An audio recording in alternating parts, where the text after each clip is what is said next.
નમસ્કાર વિદ્યાર્થી મિત્રો, આગળના લેક્ચરની અંદર આપણે દબનીય અવયવ ઝેડ પર આધારિત દાખલાઓની ચર્ચા કરેલી હતી અને સાથે સાથે દબનીય અવયવ ઝેડમાં તાપમાનમાં અને દબાણમાં ફેરફાર કરવામાં આવે તો એમને લગતી માહિતી આપણે જોયેલી હતી. આજના લેક્ચરની અંદર વાત કરીશું વાસ્તવિક વાયુ સમીકરણ અને આ વાસ્તવિક વાયુ સમીકરણ વિશેની માહિતી અને એમાં થતા ફેરફાર વિશેની માહિતી. તો શરૂઆત કરીએ. હેડિંગ આપીશું વાસ્તવિક વાયુ સમીકરણ.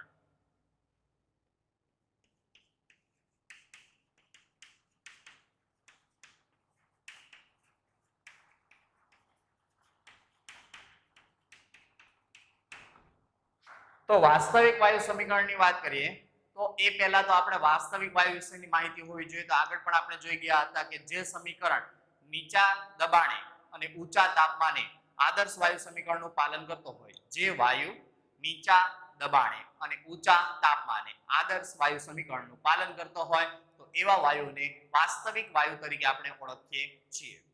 આ વાસ્તવિક વાયુ જે છે એ વાસ્તવિક વાયુના અણુઓનું કદ નોંધપાત્ર હોય છે અને આ વાસ્તવિક વાયુના અણુઓ વચ્ચે એક પ્રકારનું આકર્ષણ બળ ઉદ્ભવતું હોય છે, એટલે કે ફોર્સ ઓફ એટ્રેક્શન એમની અંદર જોવા મળતું હોય છે.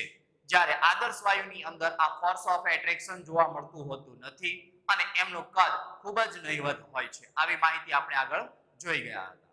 તો હવે આપણી પાસે જે માહિતી છે વાસ્તવિક વાયુની, એમાં એવું કહેવાય છે કે વાસ્તવિક વાયુના અણુઓ વચ્ચે એક પ્રકારનું આકર્ષણ બળ લાગતું હોય છે અને આ ઉપરાંત એમનું કદ નોંધપાત્ર હોય છે. તો તેમને ધ્યાનમાં રાખીને સમીકરણ તારવવામાં આવેલું હોય તો એવા સમીકરણને આપણે વાસ્તવિક વાયુ સમીકરણ તરીકે ઓળખીએ છીએ. તો સૌપ્રથમ પહેલો મુદ્દો એમની અંદર લખીશું,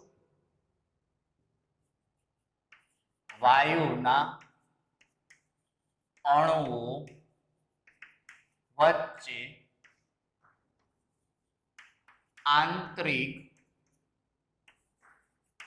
આકર્ષણ બળ હોય છે તેમજ તેમના અણુઓના કદને ધ્યાનમાં રાખી વાયુ સમીકરણ મેળવવામાં આવે તો તેને વાસ્તવિક વાયુ સમીકરણ તરીકે ઓળખવામાં આવે છે અથવા તો કહે છે કે આપણી પાસે જે સમીકરણ હતું એ સમીકરણ PV nRT આદર્શ વાયુ માટે સમીકરણ હતું.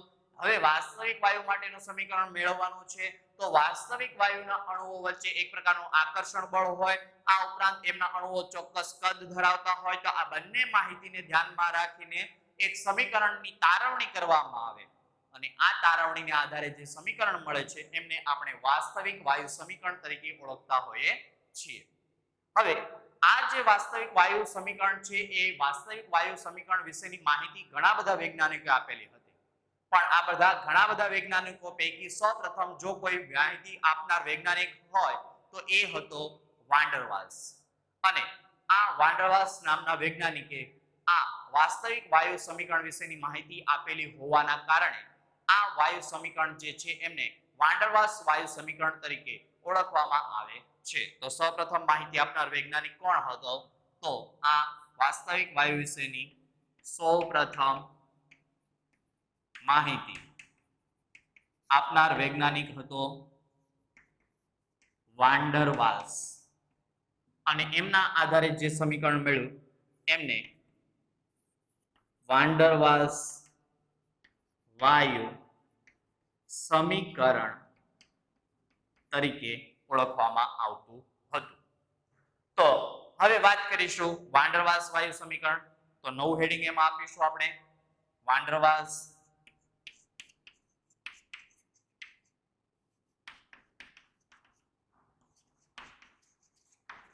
વાયુ સમીકરણ. તો વાન્ડરવાલ્સ વાયુ સમીકરણ કોને કહેવાય? તો આપણી પાસે જે સમીકરણ છે આદર્શ વાયુનું PV = nRT P તો આ જે સમીકરણ છે એમાં વાન્ડરવાલ્સ નામના વૈજ્ઞાનિકે વાયુના દબાણ અને કદમાં ફેરફાર કર્યો. આ દબાણ અને કદમાં ફેરફાર કરવાના કારણે એક નવું સમીકરણ પ્રાપ્ત થયું જેને આપણે વાન્ડરવાલ્સ વાયુ સમીકરણ તરીકે ઓળખતા હોઈએ છીએ. તો લખીએ એમની અંદર કે વાયુના કદમાં તેમજ દબાણમાં ફેરફાર કરવાથી પ્રાપ્ત થતા વાયુ સમીકરણને વાન્ડરવાલ્સ વાયુ સમીકરણ કહે છે.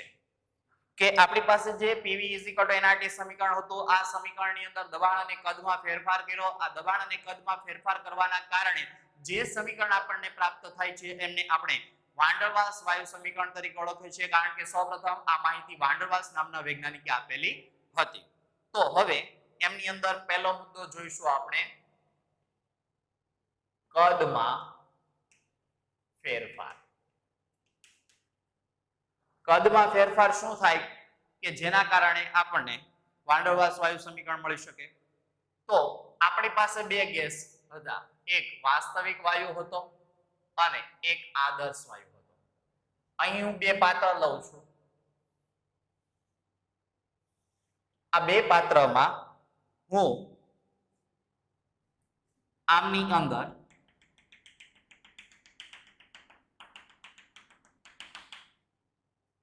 અંદર મેં આદર્શ વાયુ ભરેલો છે અને આમની અંદર મેં વાસ્તવિક વાયુ ભરેલો છે. હવે આપણી પાસે બે સમાન કદના પાત્ર હતા જેમાં આદર્શ વાયુ ભરેલો હતો, આમની અંદર વાસ્તવિક વાયુ ભરેલો હતો. હવે આમની અંદર હું દબાણ વધારું છું.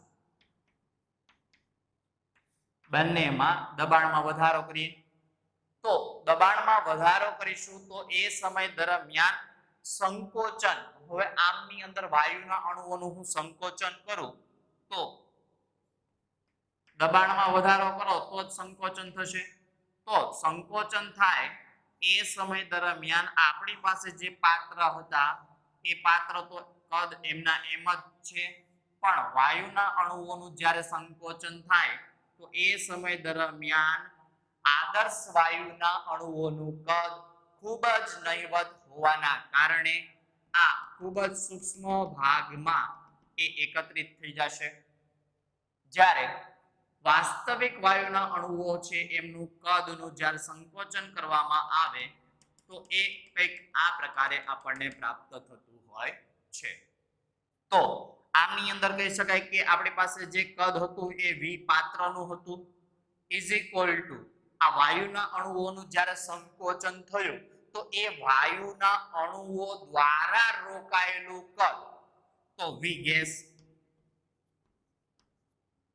એ ખૂબ જ નહીવત હશે અને ખૂબ જ નહીવત હશે તો એને અવગણી શકાય. તો એ વાયુના અણુઓ હવે કેટલા પાત્રની અંદર ઘેરાયેલા હશે તો જેટલું પાત્રનું કદ હશે એટલા પાત્રના કદની અંદર ઘેરાયેલા હશે. એટલે V પાત્ર = V ગેસ આપણે અહીંયા લખી દીધેલું છે કે વાયુ પાત્રનું કદ V પાત્ર જેટલું અને ગેસનું કદ કે જે પરિભ્રમણ કરી શકે એ V ગેસ જેટલું હશે. તો વાયુના અણુઓનું કદ કેવું હશે તો ખૂબ જ નહીવત હશે. ખૂબ જ નહીવત હોય તો એને આપણે શું કરી શકીએ, અવગણી શકીએ. સિમ્પલ. હવે તમને માહિતી આપું કે એક પાત્ર મેં લીધું, એ પાત્રની અંદર વાયુ ભરેલો છે. હવે એ વાયુના અણુઓ કઈ કદ ધરાવતા હશે તો વાયુનું પાત્રનું જે કદ છે એમાંથી વાયુના અણુઓનું હું કદ બાદ કરી દઉં તો કેટલું કદ બાકી રહે અને એ કદની અંદર વાયુના અણુઓ હલનચલન કરી શકતા હોય છે તો એ કદ એટલે V ગેસ. આટલો ભાગ જે બાકી રહ્યો એ ભાગની અંદર વાયુના અણુઓ તો હલનચલન કરવાના છે, આમ તેમ હેરફેર કરવાના છે, તો આટલું કદ એટલે વી ગેસ. અને આ અણુઓનું કદ આદર્શ વાયુ છે એટલે એ ખૂબ જ નહીવત હશે, અવગણ્ય હશે. એટલા માટે કહી શકાય કે વી ગેસ અને વી પાત્ર સમાન થઈ જશે. હવે અહીંયા વી પાત્રનું કદ છે એ વી પાત્ર અને વી ગેસ. તો વી ગેસ ની વાત કરીએ, વી ગેસ એટલે કે વાયુના અણુઓએ હલનચલન કરવા માટે જે પ્રાપ્ત કદ છે એમને આપણે વી ગેસ તરીકે ઓળખીએ છીએ. તો વાયુના અણુઓ આટલામાં જ ગતિ કરવા માટે સક્ષમ હશે, કારણ કે વાયુના અણુઓનું કદ અહીંયા અવગણી શકાય તેટલું હોતું નથી, કારણ કે વાસ્તવિક વાયુના અણુઓનું કદ નોંધપાત્ર હોય છે, એટલે એ અવગણી શકાય નહીં. હવે અવગણી ન શકાતું હોય તો અહીંયા વી પાત્રનું કદ અને વી ગેસનું કદ એ બંને સમાન કોઈ દિવસ થાય નહીં. આ બાબતનું ખાસ ધ્યાન રાખવું. ફરીથી વાત કરી દઉં કે વી ગેસ એટલે શું? તો વી ગેસ એટલે વાયુના અણુઓએ હલનચલન કરવા માટે પ્રાપ્ત થતી જગ્યા અથવા તો કદ. તો કેટલું કદ? તો આટલું પ્રાપ્ત થયું. આ અણુઓનું કદ તો એ તો નહીવત છે, ખૂબ જ અવગણ્ય છે, કારણ કે આદર્શ વાયુ છે તો અવગણી શકાય એટલું. તો વી ગેસ બંને સમાન થઈ ગયા. અહીંયા એક કદ અવગણી શકાય એવું નથી, એટલે વી પાત્ર is not equal to V gas આપણને પ્રાપ્ત થયું. તો આ બાબત ખાસ ધ્યાન રાખવી. હવે આના પછી આગળ આપણે આ કદમાં થતા ફેરફારની જ વાત કરવાની છે, પણ એ વાત કરીએ એ પહેલા આટલું લખી દો, કારણ કે વધારે જગ્યાની જરૂર પડશે, એટલા માટે પહેલા લખી દો, ત્યાર પછી આપણે આગળ વધીએ.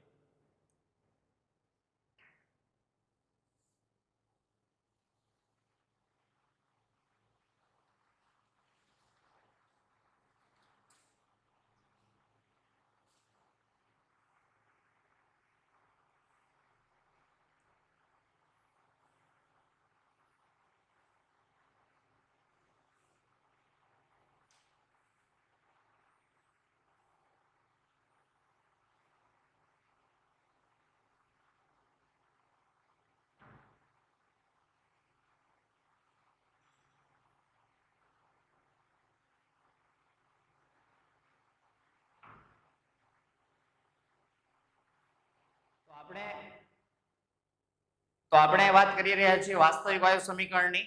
તો એ અનુસાર આપણે અહીંયા લખી શકીએ કે વી વાસ્તવિક વાયુ. તો વાસ્તવિક વાયુ માટે કદ કેટલું પ્રાપ્ત થાય? તો વી વાસ્તવિક ઇઝ ઇક્વલ ટુ વી પાત્ર માઇનસ વી અણુઓનું કદ. હવે આદર્શ વાયુ માટે વાત કરી તો આદર્શ વાયુ માટે અણુઓનું કદ નહીવત હોય, એટલે વાસ્તવિક વાયુનું કદ વી ગેસ ઇઝ ઇક્વલ ટુ વી પાત્ર તો થઈ ગયું. આગળ આપણે હમણાં અહીંયા આકૃતિ દર્શાવેલી તે અનુસાર જ્યારે આદર્શ વાયુની અંદર આપણે જોયું કે આદર્શ વાયુના અણુનું કદ ખૂબ જ નહીવત હશે, એટલે આને અવગણી દીધું, એટલે વી વાસ્તવિક ઇઝ ઇક્વલ ટુ વી પાત્ર થઈ ગયું. પણ વાસ્તવિક વાયુ જે છે એ વાસ્તવિક વાયુ માટે અણુઓનું કદ નહીવત હશે નહીં, નોંધપાત્ર હોય, એટલે આ બંને કોઈ દિવસ સમાન થશે નહીં. તો સૂત્ર આપણી પાસે થઈ ગયું વી વાસ્તવિક વાયુ ઇઝ ઇક્વલ ટુ વી પાત્ર માઇનસ વી અણુઓનું કદ. તો અહીંયા એમ કહી શકાય કે વાયુના અણુઓને પાત્રમાં હલન ચલન કરી શકે તેટલા કદને વાસ્તવિક વાયુ કદ કહે છે. કે વાયુના અણુઓ જે પાત્ર છે એ પાત્રમાં જે હલનચલન કરવા માટે જેટલી જગ્યા એમને પ્રાપ્ત થાય એ જગ્યાને એ વાસ્તવિક વાયુ કદ તરીકે ઓળખવામાં આવે છે. એટલે વાયુના અણુઓનું વાસ્તવિક વાયુ કદ ઇઝ ઇક્વલ ટુ વી પાત્ર માઇનસ વી અણુઓનું કદ. તો વી ગેસ ઇઝ ઇક્વલ ટુ વી પાત્ર માઇનસ અણુઓનું કદ. તો અણુઓના કદને હું બી સંજ્ઞા વડે દર્શાવીશ કે જ્યાં b is equal to van der Waals વાયુ અચળાંક. અને આ વાયુના અણુઓ n જેટલા હોય તો n એટલે અણુઓની સંખ્યા, n જેટલા અણુઓની સંખ્યા. તો n મોલ માટે અણુઓનું કદ NB મળ્યું. આ જે સમીકરણ મળ્યું એ n મોલ માટે આપણને પ્રાપ્ત થયું. V gas is equal to V પાત્ર માઇનસ B. આ જે સમીકરણ મળ્યું 1 મોલ અણુઓ માટે આપણને પ્રાપ્ત થયું. તો V gas is equal to V પાત્ર માઇનસ NB n મોલ વાયુના અણુઓ માટે મળ્યું, જ્યાં B એટલે વાન ડર વાલ્સ વાયુ અચળાંક છે. V gas is equal to V પાત્ર માઇનસ B 1 મોલ વાયુ માટેનું આપણને કદ પ્રાપ્ત થઈ ગયું. તો B એટલે શું? તો B એક પ્રકારનો વાન ડર વાલ્સ વાયુ અચળાંક છે. એના બરાબર B બરાબર એમ પણ કહી શકાય કે 1 મોલ અણુઓનું કદ, 2 બરાબર 1 મોલ અણુઓનું કદ, અને જો n મોલ હોય તો આગળ n વડે ગુણી દો તો આપણને સમીકરણ V gas is equal to V પાત્ર માઇનસ NB પ્રાપ્ત થાય. અને 1 મોલ માટેનું સમીકરણ V gas is equal to V પાત્ર માઇનસ B આપણને પ્રાપ્ત થશે. હવે આ જે B છે એ B એટલે વાન ડર વાલ્સ વાયુ અચળાંક થઈ ગયો. B ને એક્સક્લુડેડ વોલ્યુમ તરીકે પણ ઓળખવામાં આવતું હોય છે. અને B નો આધાર B ના મૂલ્યનો આધાર અણુઓના કદ પર રહેલો છે. તેમાં એમ કહી શકાય કે અણુઓનું કદ અને B નું મૂલ્ય. જો અણુઓનું કદ વધુ હોય તો B નું મૂલ્ય વધુ આવે. અણુઓનું કદ જો ઓછું હોય તો B નું મૂલ્ય ઓછું આપણને પ્રાપ્ત થતું હોય છે. તો આના ઉપરથી કહી દીધું કે B ને એક્સક્લુડેડ વોલ્યુમ તરીકે ઓળખવામાં આવે. B નું મૂલ્યનો આધાર અણુઓના કદ ઉપર રહેલો હોય. અણુઓનું કદ મોટું હોય તો B નું મૂલ્ય વધુ, અણુઓનું કદ ઓછું હોય તો B નું મૂલ્ય આપણને ઓછું પ્રાપ્ત થતું હોય છે. હવે આપણી પાસે સમીકરણ તો મળી ગયું કે કદ V કોનું? અણુઓનું કદ. તો અણુઓના કદ બરાબર આપણે અહીંયા શું લીધું? તો અણુઓનું કદ બરાબર NB. તો B કરતા બનાવીએ. B is equal to V ના છેદમાં N. તો B નો એકમ શું થાય? તો B નો એકમ V. V શેમાં આવશે? લીટરમાં. અને N શેમાં આવશે? મોલમાં. તો B નો એકમ આપણને મળ્યો લીટર પર મોલ. B નું મૂલ્ય કોના ઉપર આધાર રાખશે? તો અણુઓના કદ ઉપર. B નો એકમ શું? તો લીટર પર મોલ આપણને પ્રાપ્ત થયો. હવે આમાં આપણે એક વસ્તુ ખાસ ધ્યાન રાખવાની રહેશે કે આ જે સમીકરણ છે n મોલ માટે છે. n બરાબર આપણે જેટલા મોલ આપેલા હોય અહીંયા લેવાના રહેશે. બાકી 1 મોલ માટે તો n નું મૂલ્ય 1 લઈ લો એટલે આ સમીકરણ મળશે. જેમાં V ગેસ એટલે વાયુના અણુઓ પાત્રમાં હલનચલન કરી શકે તેટલું કદ હોય છે, જેને વાસ્તવિક વાયુ કદ તરીકે ઓળખવામાં આવે. B ને એક્સક્લુડેડ વોલ્યુમ તરીકે પણ ઓળખવામાં આવે. B નું મૂલ્યનો આધાર અણુના કદ ઉપર રહેલો હશે. અણુઓનું કદ મોટું તો B નું મૂલ્ય મોટું, અણુઓનું કદ ઓછું તો B નું મૂલ્ય ઓછું. ઉદાહરણ તરીકે આપણે આની અંદર આપી દઈએ કે પહેલું ઉદાહરણ આપું હું F2 અને Cl2. તો આ બંનેમાં કોનું કદ મોટું? તો Cl2 નું કદ મોટું. તો Cl2 નું કદ મોટું તો એમનું B નું મૂલ્ય પણ વધુ આપણને પ્રાપ્ત થશે. બીજું ઉદાહરણ આપીએ એની અંદર હિલિયમ, નિયોન, આર્ગોન, ક્રિપ્ટોન. તો આ ચાર જે છે એમાં જેમ કદ મોટું એમ B નું મૂલ્ય આપણને વધુ પ્રાપ્ત થશે. ત્રીજું ઉદાહરણ એની અંદર લઈએ CH2, CH3. આ થઈ ગયું આપણા માટે નોર્મલ બ્યુટેન. અને બીજું ઉદાહરણ એની અંદર છે CH3 single bond CH single bond CH3.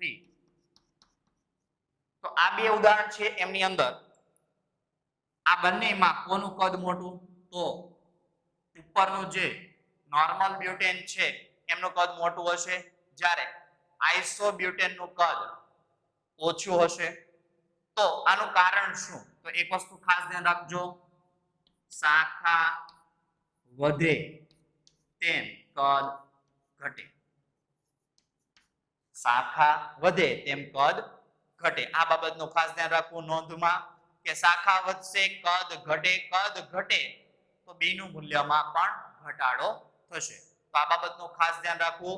જો અહીંયા જોશો તો નોર્મલ શૃંખલા છે, એક સીધી રેખા જોવા મળે, જ્યારે અહીંયા એક શૃંખલા જોવા મળે છે. શૃંખલા જોવા મળતી હોવાના કારણે અણુઓનું કદ ગોળાકાર બનતું હોય છે. ફરીથી ધ્યાન રાખજો, શૃંખલાની પ્રમાણમાં વધારો થાય એટલે અણુઓનું કદ ગોળાકાર બને અને ગોળાકાર બનવાના કારણે કદમાં ઘટાડો થાય. કદ ઘટે તો b ના મૂલ્યમાં પણ ઘટાડો થતો હોય છે. તો આ ત્રણ ઉદાહરણ પરથી તમે b ની કિંમત વિશેની માહિતી મેળવી શકો છો. ઉદાહરણ પણ મેં તમને આપી દીધા કે કદમાં જેમ ઘટાડો થાય એમ b નું મૂલ્ય ઘટે, કદમાં જેમ વધારો થાય એમ b નું મૂલ્ય વધે. તો આ બાબતને ખાસ ધ્યાન રાખવી. પહેલા લખી દો. તો આ થઈ ગઈ આપણે b નો મૂલ્ય વિશેની માહિતી. અને હવે એ b ના મૂલ્યનું સૂત્ર આપણે તારવવાનું છે કે b ની કિંમત કેવી રીતે ગણી શકાય, એક્સક્લુડેડ વોલ્યુમ કઈ રીતે ગણી શકાય એમના વિશેની માહિતી જોવાની છે. તો પહેલા લખી દો.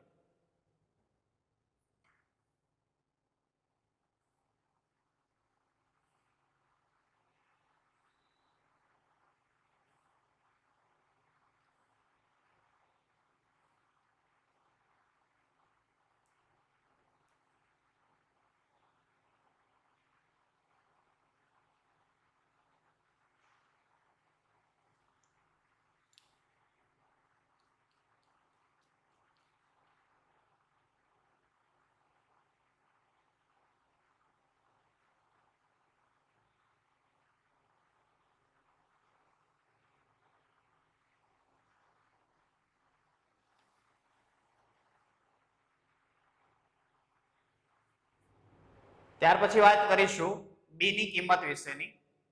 b ની કિંમત આમ જોવા જઈએ તો દાખલાની અંદર મોટા ભાગે આપી દીધેલી હોય છે, પણ જો આપણને અણુઓની ત્રિજ્યા આપેલી હોય તો એ ત્રિજ્યા ઉપરથી પણ આપણે અણુઓની b ની મૂલ્યની ગણતરી કરી શકીએ છીએ. તો આમની અંદર એક એડ કરી દે, b ની કિંમતની ગણતરી. તો b ના કિંમતની ગણતરી આપણે કઈ રીતે કરી શકીએ? તો આપણે હમણાં વાત કરી અનુસાર b ની કિંમત દાખલામાં આપી દીધેલી હોય છે, અથવા r ની કિંમત એટલે કે અણુઓની ત્રિજ્યા આપેલી હોય તો એમના પરથી આપણે b ની કિંમત શોધી શકીએ છીએ. તો અહીંયા હું લખી દઉં છું, b ની કિંમત દાખલામાં આપેલી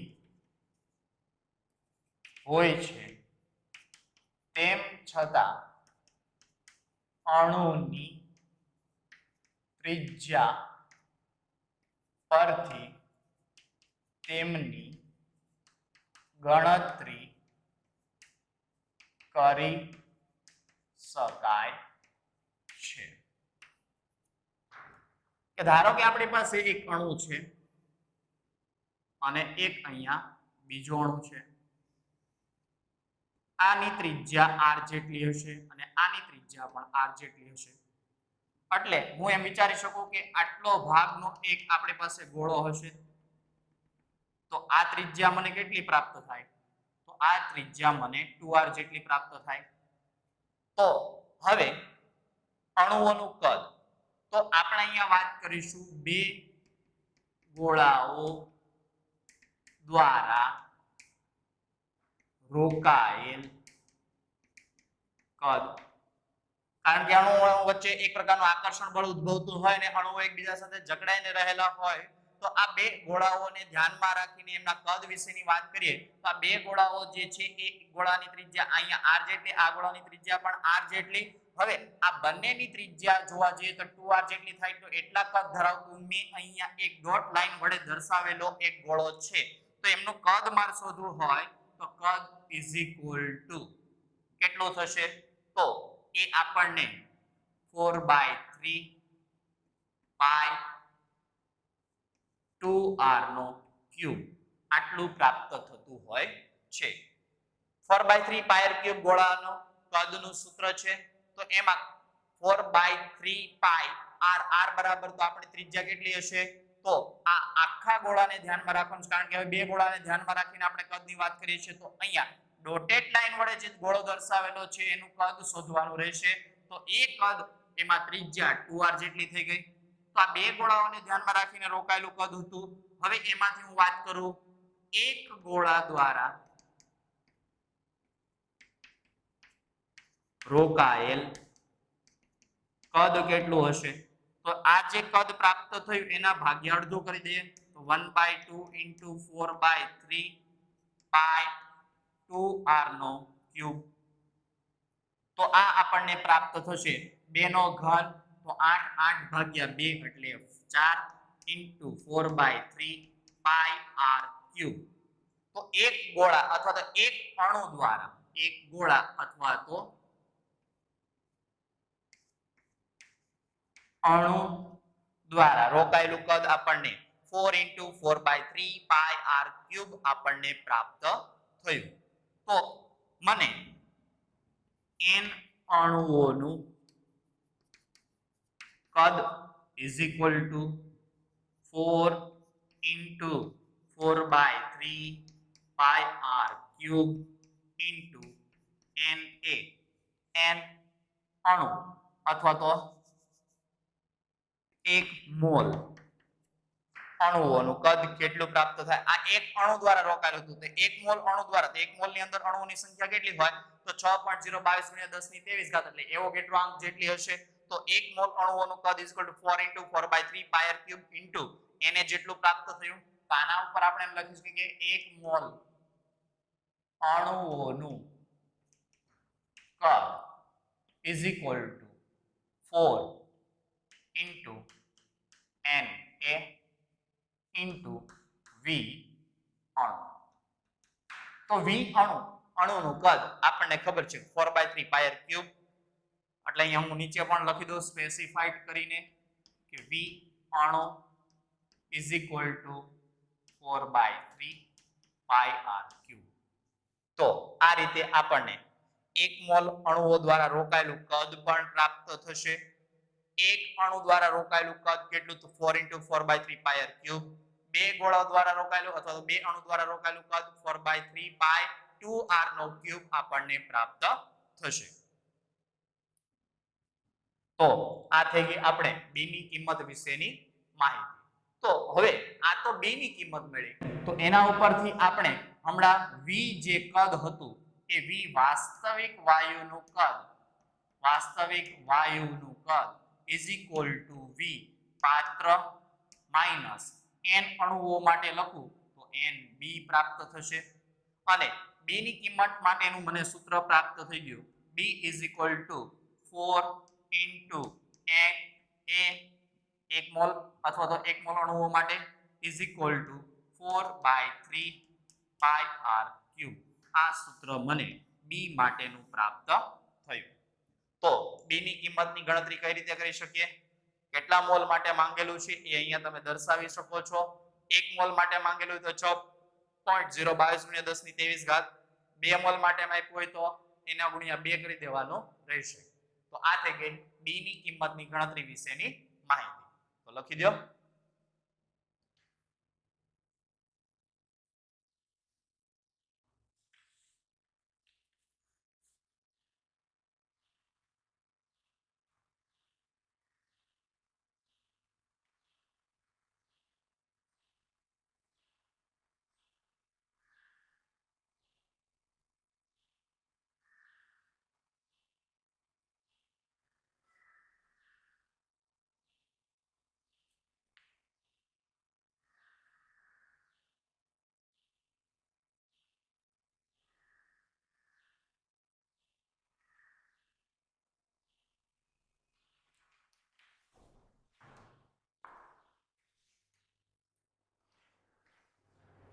ત્યાર પછી આપણે વાત કરીશું દબાણમાં થતા ફેરફાર વિશેની માહિતી.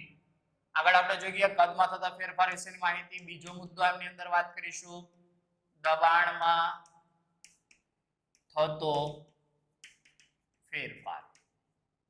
તો આપણી પાસે આ દિવાલ છે પાત્રની.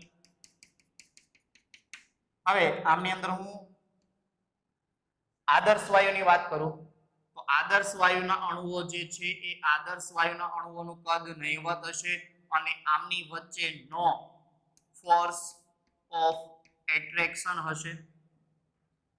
એવી જ રીતે બીજું ઉદાહરણ આપણે વાત કરીશું વાસ્તવિક વાયુના અણુઓ. આ વાસ્તવિક વાયુના અણુઓ વચ્ચે ફોર્સ ઓફ એટ્રેક્શન એટલે કે એક પ્રકારનું એમની વચ્ચે આંતરિક આકર્ષણ બળ જોવા મળશે. હવે આ વાયુના અણુઓ જ્યારે આ પાત્રની દિવાલ સાથે અથડાય એટલે આટલા ભાગની અંદર દબાણ ઉદ્ભવતું હોય અને એ દબાણને હું પી આઈ તરીકે દર્શાવું, પી આઈડિયલ તરીકે હું દર્શાવું છું. તો આનો અર્થ એવો થાય કે આ વાયુના અણુઓ વચ્ચે જ્યારે ફોર્સ ઓફ એટ્રેક્શન ન હોય, એ કોઈ પણ પ્રકારનું આકર્ષણ બળ ન હોય, તો એ સમય દરમિયાન અહીંયા જે અથડામણ થતી હોય છે એ વધુ ઝડપથી અથડામણ અનુભવે. હવે વધુ ઝડપથી અથડામણ અનુભવે તો એ સમય દરમિયાન અહીંયા જે દબાણ પ્રાપ્ત થાય એ પીઆઈ જેટલું પ્રાપ્ત થતું હોય છે. જ્યારે અહીંયા આ વાસ્તવિક વાયુના અણુઓનું કદ નોંધપાત્ર હોય અને એમના અણુઓ વચ્ચે આકર્ષણ બળ લાગતું હોય તો અહીંયા કોઈ એક પ્રકારનું દબાણ ઉદ્ભવતું હોય, એમને હું પી વડે દર્શાવું તો અહીંયા આ અણુ વચ્ચે આકર્ષણ બળ જોવા મળે અને આ આકર્ષણ બળના કારણે આ અણુઓ જ્યારે પાત્રની દિવાલ સાથે અથડાય ત્યારે તેમની ઝડપ ઘટે. હવે અથડામણમાં ઝડપ ઘટે એટલે સ્વાભાવિક છે ખૂબ જ ધીમી ઝડપથી એ અથડામણ અનુભવશે. તો એ સમય દરમિયાન અહીંયા આપણે એમ કહી શકીએ કે પીઆઈ નું મૂલ્ય અને પી નું મૂલ્ય આ બંનેમાં પીઆઈ નું મૂલ્ય વધુ હશે, કારણ કે જેટલી ઝડપથી અથડાશે એટલું દબાણ આના ઉપર વધુ લાગશે. ધીમેથી જો અથડાય તો એના ઉપર દબાણ ઓછું લાગશે. તો એ અનુસાર પીઆઈ નું મૂલ્ય વધુ મળશે અને પી નું મૂલ્ય ઓછું મળશે.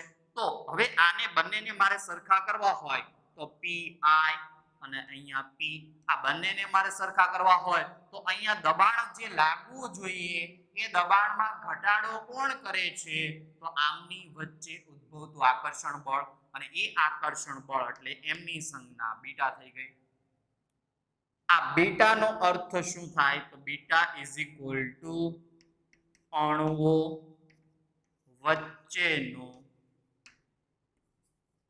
આકર્ષણ બળ, અથવા તો એમ કહી શકાય કે આંતરિક દબાણ. તો બીટા નો અર્થ થઈ ગયો અણુઓ વચ્ચેનું આકર્ષણ બળ પ્લસ આંતરિક દબાણ. આ પ્લસ દબાણ અહીંયા જે લાગુ પડે તે, એ બંનેનો સરવાળો કરો તો પીઆઈ એટલે કે આદર્શ વાયુના દબાણ જેટલો આપણને પ્રાપ્ત થતો હોય છે. તો આ બાબત ખાસ ધ્યાનમાં રાખવી કે અહીંયા અથડામણ થાય, અણુ જે છે એમનું કદ નહીવત હશે એટલે એમના વચ્ચે આકર્ષણ બળ ન લાગતું હોવાના કારણે વધુ ઝડપથી અથડાશે, જ્યારે આ ઓછી ઝડપથી અથડાશે કારણ કે પાછળનો અણુ આના પ્રત્યે આકર્ષણ ધરાવતો હશે એટલે એના કારણે એની ઝડપમાં ઘટાડો કરશે. ઝડપ ઘટે એટલે દબાણ કેવું લાગશે? ઓછું. એટલે અહીંયા દબાણ ઓછું લાગશે, અહીંયા દબાણ વધુ લાગશે. બંનેને સરખા કરવા હોય તો અહીંયા આ જે દબાણ લાગુ પડે છે જે ઘટાડો કરે છે આકર્ષણ બળ, એ આકર્ષણ બળનો હું ઉમેરો કરી દઉં તો બંનેના દબાણ સમાન થઈ જાય, જ્યાં બીટા ઇઝ ઇક્વલ ટુ અણુઓ વચ્ચે લાગતું આકર્ષણ બળ હશે અથવા તો આંતરિક દબાણ હશે. હવે આપણે આમની અંદર બીટાની કિંમત શોધવી પડશે. તો હવે બીટાની ગણતરી કરીએ. બીટાની ગણતરી, તો બીટાની કિંમત કોના ઉપર આધાર રાખશે? તો અણુઓ વચ્ચેના આકર્ષણ બળ ઉપર. તો બીટાની કિંમતનો આધાર અણુઓ વચ્ચેના આંતરિક આકર્ષણ બળ પર રહેલો છે. હવે આ આંતરિક આકર્ષણ બળની વાત કરીએ તો અહીંયા ફરીથી હું આકૃતિ દોરું કે આ પાત્રની દિવાલ છે. હવે આ પાત્રની દિવાલ સાથે અહીંયા એક અણુ હું દર્શાવું છું. એ અણુ એ ધારો કે હોય અહીંયા અથડામણ અનુભવશે એટલે અહીંયા કંઈક દબાણ ઉત્પન્ન કરશે. હવે અહીંયા હું બીજો અણુ લઈ લઉં બી, કેમ કે વાયુ પાત્ર હશે તો એમાં ઘણા બધા અણુ આવેલા હશે. તો આ બંને વચ્ચે એક પ્રકારનું આકર્ષણ બળ ઉદ્ભવતું હોય. આ બંને પણ વચ્ચે એકબીજાનું આકર્ષણ બળ એટલે બીટા, અહીંયા પણ બીટા અને અહીંયા પણ બીટા અનુભવતું હશે. એટલે હવે પાત્રની અંદર એ અને બી પ્રકારના અણુઓ આવેલા હશે. તો આ બંને અણુઓ જે આવેલા હોય તો એ અણુઓની સંખ્યા જે છે એ સંખ્યાનો આધાર ઘનતા પર રહેલો હોય છે. એટલે આના ઉપરથી એમ કહી શકાય કે અણુઓની સંખ્યાનો, કયા અણુઓ? તો એ અને બી અણુઓ જે છે અણુઓની સંખ્યાનો આધાર ઘનતા પર રહેલો હોય છે. માટે અણુઓની સંખ્યા જે છે એ અણુઓની સંખ્યા બરાબર n/v આપણને પ્રાપ્ત થતી હોય છે. તો એકમ કદ દીઠ અણુઓની સંખ્યા n. તો અહીંયા પણ એડ કરી શકું. એકમ કદ દીઠ અણુઓની સંખ્યા મને કેટલી પ્રાપ્ત થઈ? તો એકમ કદ દીઠ મને અણુઓની સંખ્યા n/v પ્રાપ્ત થઈ. તો એવી જ રીતે આપણે અહીંયા લખી દઈએ કે એ અણુઓની સંખ્યા બરાબર n/v, બી અણુઓની સંખ્યા n/v. તો બીટા જે છે એ બીટા કોના ઉપર આધાર રાખશે? તો બીટા જે છે એ અણુઓ વચ્ચે ઉદ્ભવતા આંતરિક આકર્ષણ બળ ઉપર આધાર રાખે અને આ આંતરિક આકર્ષણ અણુઓની સંખ્યા ઉપર આધાર રાખે અને એનો આધાર ક્યાં રહેલો હોય? ઘનતા ઉપર. તો બીટા ચલે છે અણુઓ કયા કયા? તો એ એમની સંખ્યા કેટલી? n/v. અને બીજા અણુઓ કેટલા? તો બી, તો એની સંખ્યા પણ કેટલી? n/v. તો સમીકરણ શું મળ્યું? બીટા ચલે છે n²/v². તો ચલનની નિશાની દૂર કરું તો બીટા a n²/v². સૂત્ર આપણને પ્રાપ્ત થયું, જ્યાં a વાન ડર વાલ્સ વાયુ અચળાંક.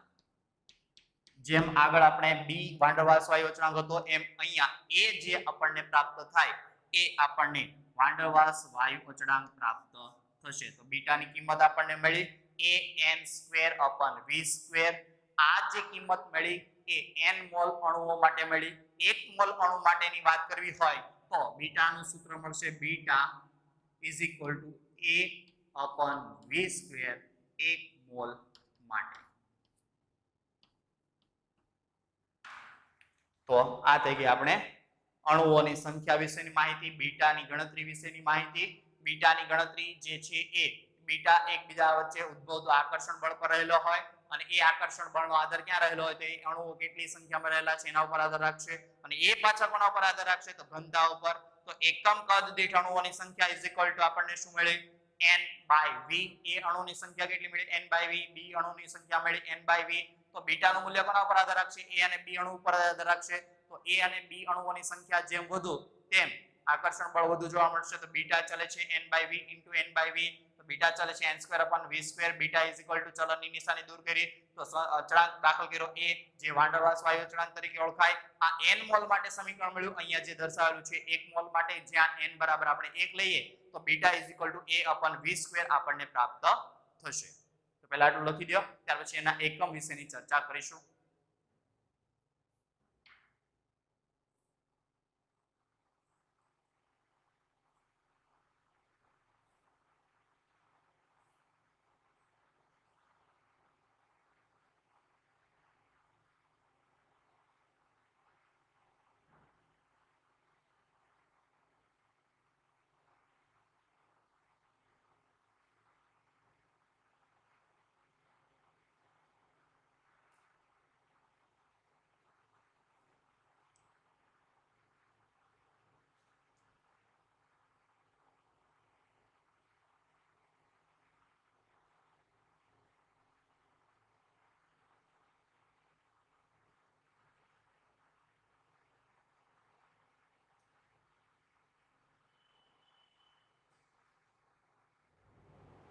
તો આપણે સૂત્રની તારવણી કરી કે beta is equal two A n square upon v square.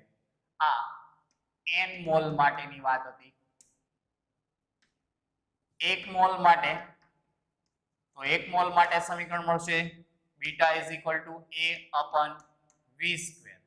હવે આપણે આમની અંદર a જે છે એ is equal to van der Waals વાયુ અચળાંક પ્રાપ્ત થશે અને એની કિંમતનો આધાર એનો આધાર અણુઓ વચ્ચેના આકર્ષણ બળ પર રહેલો છે. તો એનો આધાર જે છે એ અણુઓ વચ્ચે જે આકર્ષણ બળ ઉદ્ભવતું હોય એના ઉપર રહેલો હોય છે. એવી જ રીતે આગળ આપણે જોઈ ગયા હતા બી અણુ જે છે એનો આધાર અણુઓના કદ ઉપર આધાર રાખશે. તો અહીંયા એ અને બી બંને વાન ડર વાલ્સ વાયુ અચળાંક આપણને પ્રાપ્ત થતા હોય છે. તો અહીંયા beta is equal two a n square upon v square પ્રાપ્ત થયું. બીટા એટલે હકીકતમાં એક પ્રકારનું દબાણ થયું. તો એને હું p વડે દર્શાવી દઉં. p is equal two a n square upon v square. આ રીતે આપણે એમને દર્શાવી શકીએ. તો એનો એકમ શું પ્રાપ્ત થશે? તો એને હું કરતા બનાવી દઉં. તો a is equal two p v square upon n square is equal two p. દબાણ આપણે વાતાવરણની અંદર લઈ લઈએ. v તો કદ આપણે લેશું લીટરમાં. તો લીટરનો સ્ક્વેર થઈ ગયો ના છેદમાં n એટલે મોલ. તો આપણને મળશે મોલનો સ્ક્વેર. તો આપણને એની કિંમત જે પ્રાપ્ત થાય એનો એકમ વાતાવરણ litre square upon mall square આપણને પ્રાપ્ત થતો હોય છે. તો આ થઈ ગયો દબાણમાં થતા ફેરફાર વિશેની માહિતી. આગળ જોયું કદમાં થતા ફેરફાર વિશેની માહિતી. તો આપણી પાસે આદર્શ વાયુ સમીકરણ હતું PV nRT. તો એમાં આપણે કદમાં અને દબાણમાં ફેરફાર કર્યો. તો એમના ઉપરથી આપણને દબાણ P પ્લસ બીટા પ્રાપ્ત થતું હતું અને કદ V માઇનસ NB પ્રાપ્ત થતું હતું ઇઝ ઇક્વલ ટુ nRT સમીકરણ પ્રાપ્ત થયું. બીટાની કિંમત આમની અંદર મૂકી દઈએ તો P plus a n square upon v square કાઉન્સ પૂરો કાઉન્સ બીજો v માઇનસ nb કાઉન્સ પૂરો ઇઝ ઇક્વલ ટુ nRT. આ જે સમીકરણ પ્રાપ્ત થયું કે જેમાં આપણે કદમાં અને દબાણમાં ફેરફાર થાય છે એમના વિશેની માહિતી જોઈ અને એ માહિતી ઉપરથી આ સમીકરણ તારવ્યું. તો આ જે સમીકરણ છે એમને વાન ડર વાલ્સ વાયુ સમીકરણ તરીકે ઓળખીએ છીએ. અને આ જે સમીકરણ મળશે એ આપણને n મોલ વાયુ માટેનું પ્રાપ્ત થશે. તો 1 મોલ વાયુ માટેનું સૂત્ર શું? તો 1 મોલ વાયુ માટે આપણને અહીંયા n બરાબર 1 લખી દો. તો p plus a upon v square v minus b is equal two RT.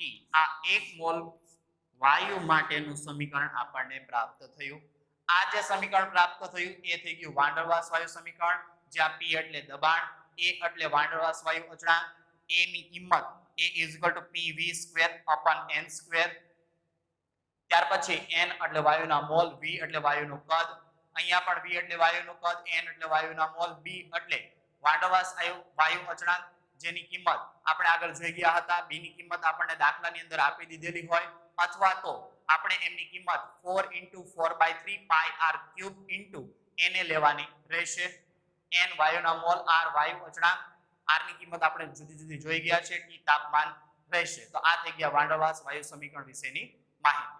તો આજના લેક્ચરની અંદર આપણે વાન ડર વાલ્સ વાયુ સમીકરણની તારવણી વિશેની માહિતી જોઈ, જેમાં આપણે દબાણ અને કદમાં ફેરફાર વિશેની માહિતી જોઈ.